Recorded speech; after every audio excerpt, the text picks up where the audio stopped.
Robert और जादुई गाजर। एक खूबसूरत सब्ज जंगल में एक छोटा सा सफ़ेद खरगोश रहता था जिसका नाम राबी था।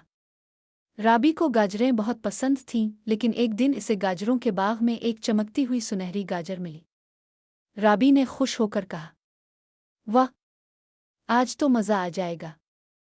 जैसे ही इसने गाजर को काटने की कोशिश की, गाजर बोल अलिफाटे, रुक जाओ राबी, मैं जादुई गाजर हूँ, अगर तुम मुझे खाओगे तो एक ख्वाहिश पूरी होगी।